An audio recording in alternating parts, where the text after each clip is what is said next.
Okay, let's start with chapter 6, linear law. This one is talking about the linear function. So if you can remember, your linear function always have this form, y equals to mx plus c. And if you notice, like before this, you always write like this, right?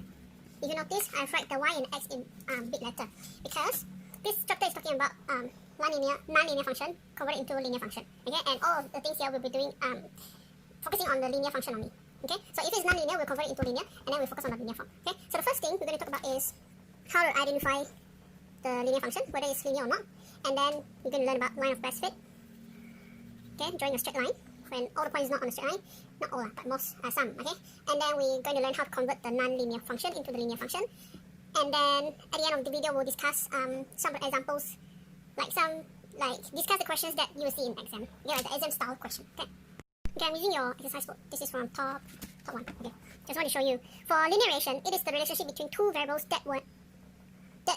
when plotted on a graph gives a straight line. Okay, so the relationship is like illustrated using a straight line that's linear, and this one is related. I mean, the variables involved are two only. Okay, like x and y here, or could be x squared and then y over x, something like that. So it's in the relationship between two variables, and the relationship is illustrated using a straight line. So this is the linear relation. Okay. Okay, if you look at the questions here, this one, determine whether each of the following is a linear relation or not. Just look for a straight line. Like this one is definitely a linear relation. Okay, the straight line could be going up like this or going down like this, as long as it's a straight line. Okay, this one, is it a relation or not? No, because it's not a straight line. It's curving up like that. Okay, this one, yes, because it's a straight line. And then this one, of course not. Alright, easy, done with question 1. So just look whether it's a straight line or not. That's linear. Alright, I think your other book shows questions like this. It's not in graph form. One way to do this is either you can imagine it in your brain or in your mind, or you sketch it out, okay, to see the relationship, whether there is a linear relation or not. This one is a bit more difficult, but you can try it out using, you can try your own method, or if you cannot, then you ask me, right? I'll leave it to you. Okay, next is line of best fit. What it means is drawing a straight line, trying to join most of the points. This one is for this is more like what happened in reality. Whenever you collect the data and then you plot it on a graph, and let's say you get something like this, okay? And if you can see, if you try to draw a straight line to join all the points, it doesn't look like a straight line. If I draw it like this, it's a bit, bent here and there. Okay, it's not really a perfect straight line. So rather than join all the points using straight lines, we're going to draw a line of best fit. It is the line that represents almost, you can see it, look at it as almost like the average, like the representation of the data. Okay, so for your line of best fit, 2 points. First one, you must join most of the point. Join as many as you can. Okay, join as many as you can. Like this case, we have 1, 2, 3, 4, 5, 6. So 6, join at least more than 3. Okay? You don't join 2 and then most of it not following on the line. So you need to join as much as you can. Second thing, you need to balance. Second is the points are distributed evenly on both sides. What it means, okay? Like this case, let me try to join it first. Okay? For this chapter, it's best if you can get a transparent ruler, like you can see through. Right? So that when you before you draw the line, you can see, like when I do like this, I can see my points. Okay? To check if it is the line of best fit. Okay, so first thing I'm going to do here is try to get most of the points on my line, right? And then for the second point, you need to check if you have line that is missing the line and it's on top of the, like this point will be on top of my line.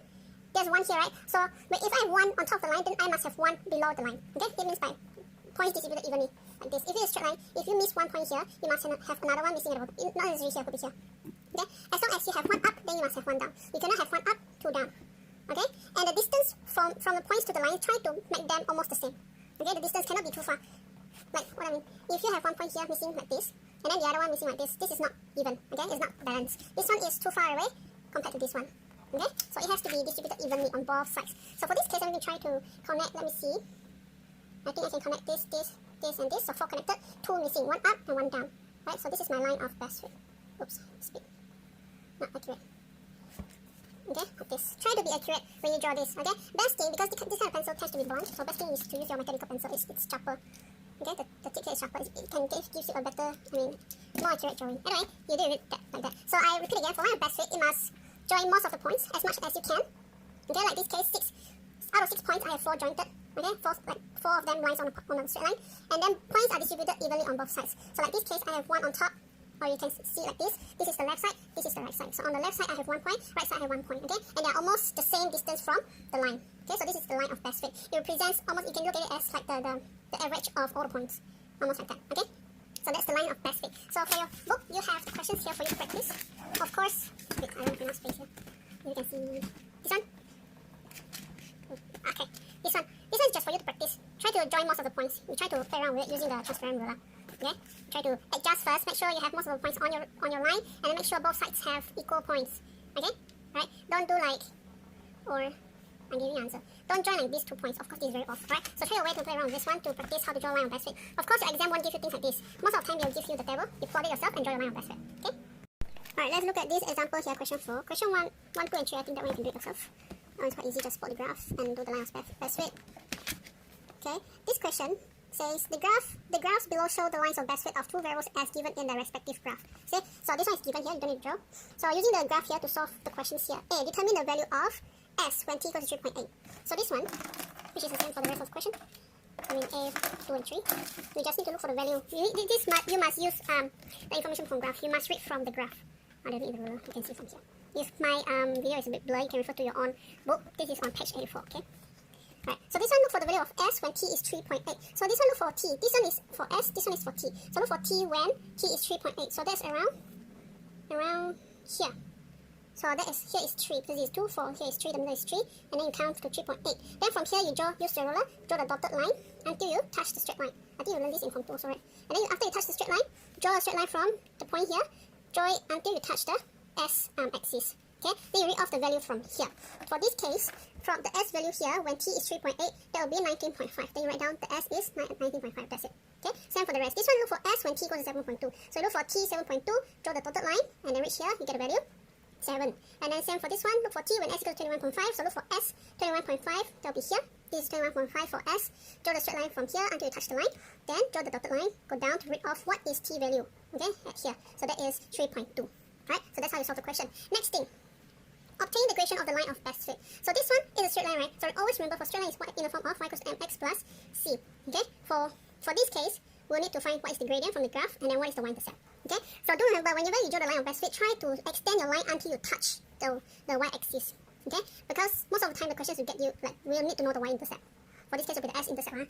Okay? So to get the equation, first thing we need to calculate the gradient, and then we need to read off the y-intercept value from the graph. So the first thing, get the gradient. The gradient, just choose 2 points from the graph. This one need a bit of technique here, okay? When you choose the two points from the graph, try to avoid choose the points, okay? Because this is line of best fit, remember? Line of best fit, not all the points are on the straight line. So don't choose the points, because like this case, if I give you a table, and then a lot of students will just say, rather than looking from the graph, it's tedious, they just choose 2 points. Let's say they choose 4 minus 1, and then 18 minus 3, and then they calculate the gradient, okay? By using the formula, it's not very wrong, but they say, but this one is like using your graph to solve the problem. So this one, you must get the points from the graph rather than using the table, okay? So when you choose the points, try to not choose the points, okay? The points you choose here might not be on the straight line, then you'll be wrong. Slightly, I mean, your value will be slightly off, okay? So choose 2 points, and when you choose 2 points, don't choose too close, okay? Don't choose like, I'm going to choose this one and this one. You can see, okay? It's too small. Try to choose like at least half of the graph, okay? What it means by, when I choose 2 points, let's say I choose this one, huh? And then I choose another one here. And then you're going to draw a triangle.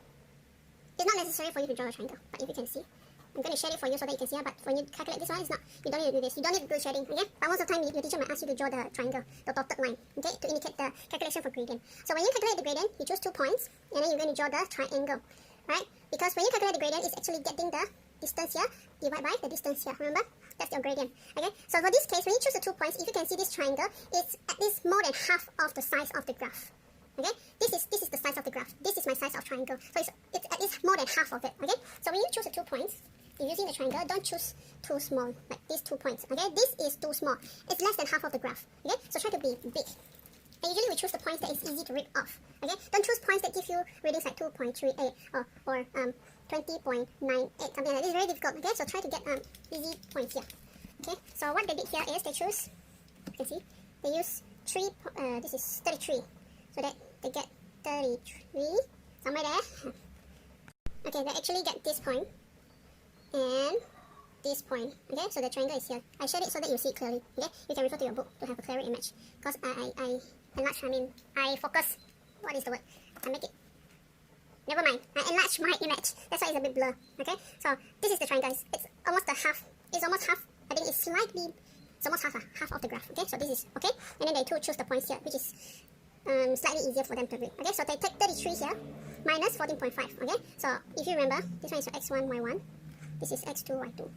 Okay, gradient is taking y2 minus y1 or y1 minus y2 divided by x1 minus x2. So they get 33 minus 14.5 divided by 0 minus 5.2. So they get the gradient negative 3.56. So that's the gradient, okay, negative 3.56. And then they read off the y-intercept value, or we call it s-intercept for this case, so this is s. So the s-intercept here is 33. So c is 33. So write the equation in the form of y equals to mx plus c.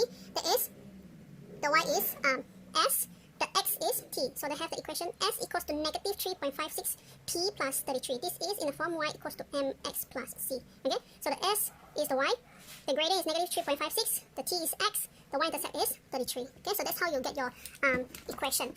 So don't always write y and x, you need to check the variables here. The variables is s and t. And then every time you need to get the equation, you need to calculate the gradient from the graph, and then you need to read off the y-intercept value from your graph. Okay, so that's how you solve the equation, the problems that ask you to get an equation. We're going to look at another questions which is similar to this one, but I think they have slightly more questions. This one, question 5. Can you see better? Okay, this is a bit nearer, more like your the exam questions. Okay, so similar things. This one, they start giving you the table. Right, so usually in exam they give you the table rather than give you the graph, and then the first question they'll ask you to plot the graph. Okay, so this is where you need to draw your line of best fit. And then the rest of the question could be something what we have done just now. Okay, so look at the question here, they give the table. Again, the variables here is t and s. T from 5 to 25, S from 34 to 55. Usually they will give you the scale. Usually in exam they give you the scale, like use 5 units to 1 cm, or 1 cm to 5 units, or 1 cm to 2 units. Depends, okay? But for your exercise here, they didn't give you the scale, so you decide it yourself, right? So find what is the minimum value and the maximum value. This one, for T, needs to go up to 25. So for T, they drop to 25. So count before you plot the graph, okay? I believe a lot of you guys can do this because you have done PT3. I believe. If you have a problem, approach me, okay? And S is going from 34 to 55. So you need to go up to at least 55 or slightly more, that's 60. Right, so this is the scale they decide to use. For T, they go from 0 to 5. This is 2 cm to 5 units. So that's 5, 10, 15, 20, 25. For Y, for this is the S axis, they decide for 2 cm for 10 units. So that's 10, 20, 10, 20, 30, 40, 50, 60. Okay, then they just plot it down. Okay, they plot the points here, and then they draw the line of best fit. Okay, so this is for B. Draw the line of best fit and determine its equation. Right, so draw the line of best fit first. Remember, for the equation, you need to get the y-intercept value, or for this case, it will be s-intercept. So remember, when you draw the line of best fit, you need to extend your line until you cut the s-axis. Okay, so this is what they did. They joined most of the points here, except this one is missing. Actually, I think this is not very good. I remember about the balance one. This is not balanced. This is definitely not balanced. If you can, please try to balance, but this one, because 4 of them fit perfectly on the line, except this one.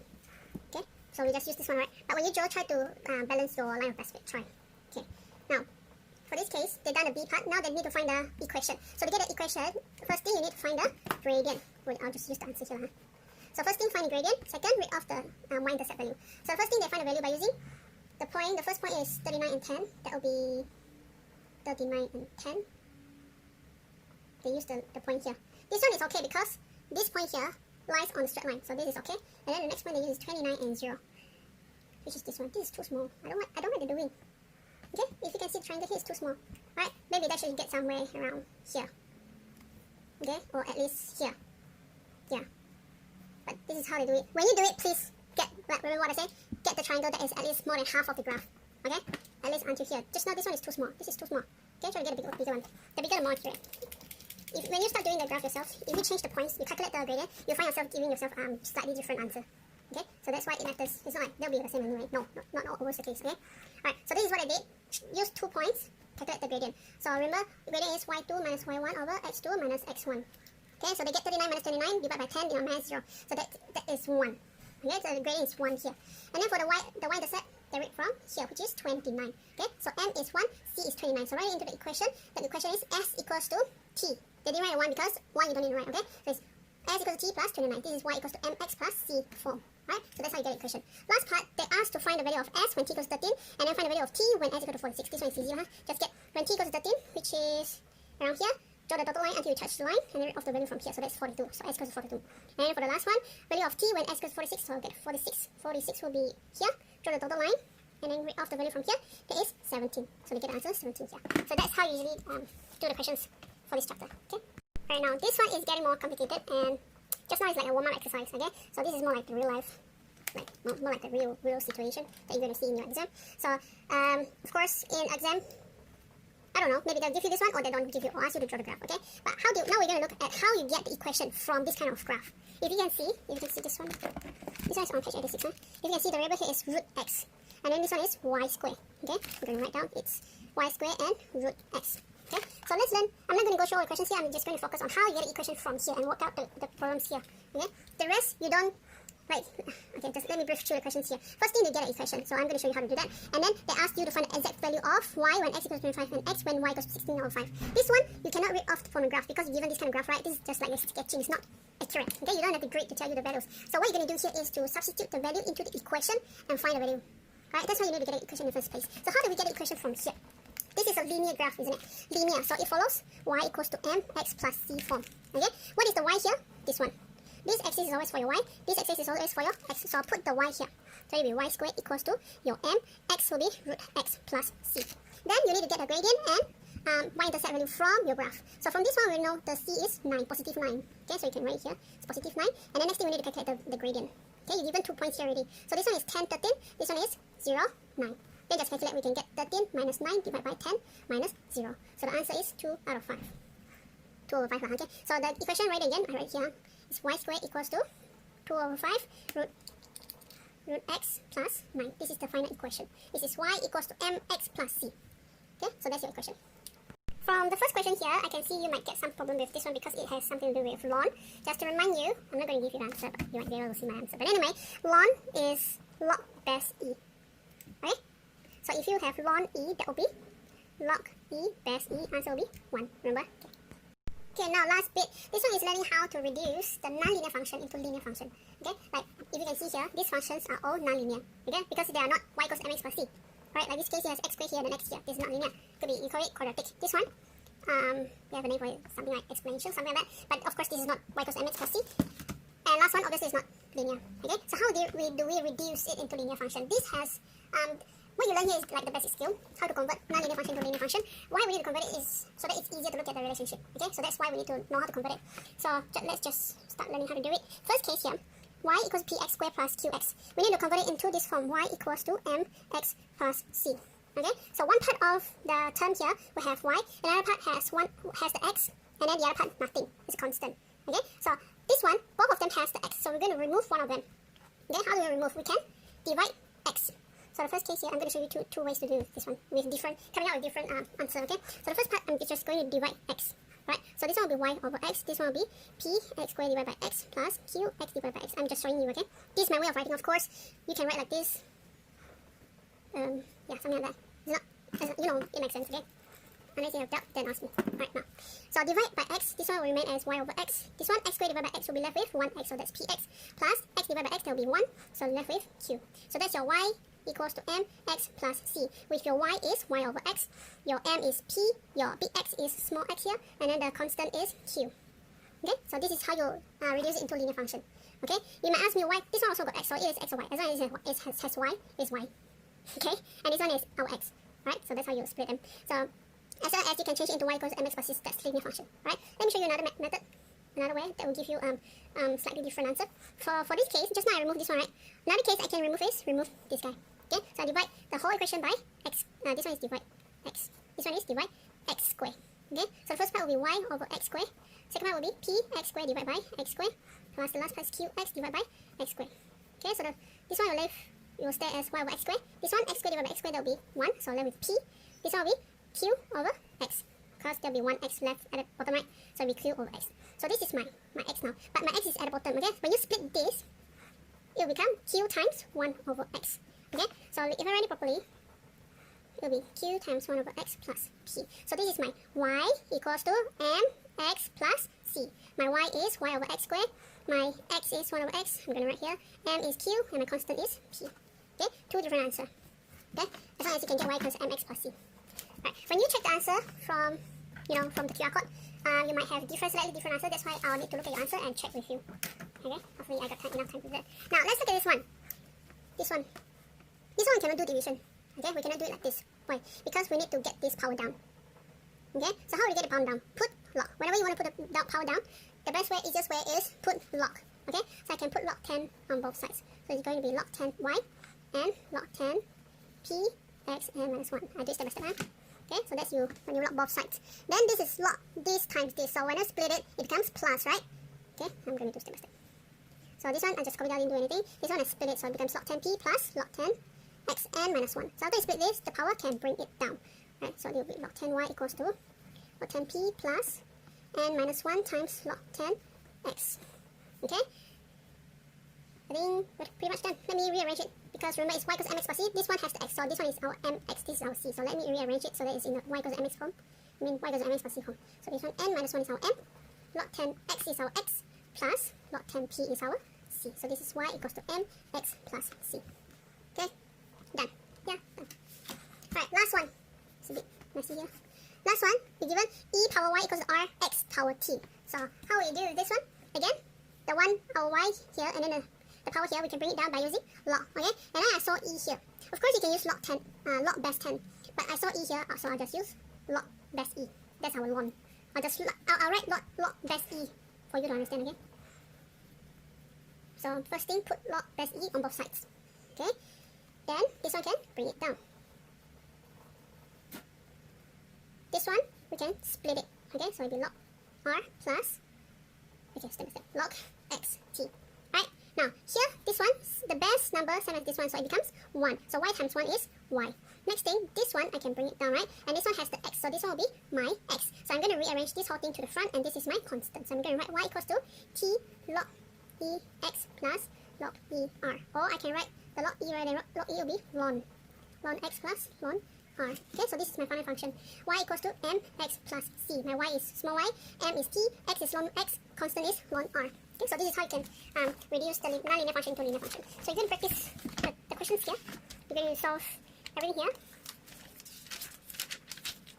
At least finish for the day, because you just started the chapter, right? So at least finish 6.1 here, which is until here, at 7. And if you still have time, you can continue with 6.2. Practice how to reduce the non-linear functions, and there are some problem-solving questions here. It can be quite difficult because if it involves ln and exponential, things like that. So play around with it. It's not nothing new, okay? Only the reducing is something new. Alright, and then now we're going to look into this part, which is also nothing new, not that new. It's just compile everything that you have learned, put here. This is like the exam style question. So let's look at the question first. If you can read here, if you cannot read, look into your book. Okay, this is page 90. Now the questions here, the table shows the experimental values of the distance travelled s meter and the time taken t second by a particle. So given the s and t table here. Alright, and then it is known that s and t are related by the equation s equals to pt squared plus qt, where p and q are constants to be determined. Okay, it's just numbers. Now, first thing, convert the non-linear equation to a linear equation. We'll do question by question, okay? So first thing, you need to convert the non-linear equation, which is this one, into a linear equation, which you're going to use for the second part, which is drawing the line of best fit. So what I did here, this is the answer. Quite blur. Okay, see, okay, so this is the given function, s equals pt squared plus qt. So I'll convert it into the linear function, they divide the whole equation by t. Okay, so they get s over t equals pt plus q. You have no idea, if you have no idea, like, what is the method you should use, what kind of linear equation you're expecting, you actually can get a clue from the question, which is the second part. Usually after you convert into a linear equation, you're going to draw this one. Okay, so the linear equation, you have the clue from here. This one, they ask you to draw the graph using the scale 2cm to 2s, and 2cm to 2, okay, never mind. This one is the scale on, look at the axis. This is s over t axis and t. The way they write it is going to be confusing, but you're going to have s over t axis and t axis. Okay, so that means your axis, one of them is s over t, another one is t. So in your equation, your y will be s over t, and then your x will be t. So make sure in your equation you have these two variables. Right? So by looking at this one, this whole thing divided by t, you get this. Okay? So that's how you get a hint from the following questions. So after you convert this, next thing is to draw the graph, right? So to draw the graph, you need to have the table for t and s over t. Okay? And then how you get the value for this one? This one, the t is given. Okay? If they write t squared, then you square the value here. Right? And another one, s over t, is just taking the value here divided by this one. So they get the tables here. Okay? I'm not going through one by one. You can calculate the value to check later yourself. Okay? So this is how they calculate the values and fill it up in the table. Usually you need to draw your own table, huh? Okay, so that's how you get the value from the given one. Okay, you don't plot this one, huh? Remember to check the values, the variables, they want t and s over t, so that's how you get the values. And then you draw it using the scale. Remember the scale they say is 2 cm to 2 seconds, this is for t. And then 2 centimeter to 2 meter per second square, this is s over t. Okay, so 2 cm to 2 units for both. So that's why they have 2 cm for 2 units. Okay, so after they get the scale, they start to plot it and draw the line of best fit. Okay, done. Next part. Question 3. From the graph obtained, determine the values of p and q. So I'll refer back to here, p and q. Oh no, refer to your linear equation because you draw a linear equation. So from here, p and q. P is the gradient, q is the y-intercept. Okay, that's why when you draw this, remember to extend until you reach the y-intercept. Okay, so for this case, the y-intercept is here, which is, I think, 1, negative 1. So they get the q value is negative 1, yeah. And then for p, you need to calculate the gradient. So choose 2 points from here. They choose here, from here and here. They do the minus and divide thing. They get the gradient 1.5. Okay, so the answer to the question is P and Q. Now, next part. Explain the significance of the gradient of the straight line. Okay, this question, well, every question is different by itself. Depends on how you need to analyze the question. So for this case, if you can see already, t is the time, right? S over t is the distance over time. The distance over time is the velocity. This I think you learned in form 2 or form 3. Distance over time, so that's velocity. So these two variables here, one is velocity, one is time. Okay? When you calculate the gradient, it's the velocity over time. What is velocity divided by time? The change of velocity over time. That's acceleration. Okay? So this question is actually talking about acceleration.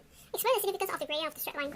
The answer here, the gradient of the straight line is the rate of change of velocity of the particle, which is a constant. The acceleration, that is the acceleration, which is 1.5 meter per second square. Okay? Just now you calculate the gradient, right? 1.5, so that's the acceleration. Or you can say the object is moving faster. I mean, yeah, increasing its speed by 1.5 meter per second square. Okay, so that's acceleration. That's how you deal with this question. Last one. Without further calculation, find the initial velocity and the acceleration. This one is done. We know acceleration is the gradient, right? So this one is done. And then the initial velocity, you know that when they say initial velocity, that's the beginning velocity, which is when t equals to 0. Okay, rather than do the calculation, putting the values into the equation, you should refer to your graph. That's why I say without further calculation. Okay, so look for initial velocity. That's when t equals to 0. When t equals to 0, this is the answer. So this is the initial velocity, which is the q just now. That's negative 1. Okay? So the initial velocity is negative 1 meter per second square. When they ask for velocity, displacement, time, acceleration, remember to put in your unit. Okay? It says something. Don't forget your unit. Alright. Last part, the acceleration we know from the gradient, which is 1.5 meter per second square. So done for this question. Of course, this question is about displacement, velocity, and acceleration. Other questions could be a different thing. So you need to look at the questions and analyze it yourself. If you have a problem, come to me. Alright, so that's it for the video. Good luck trying out all the questions. Bye.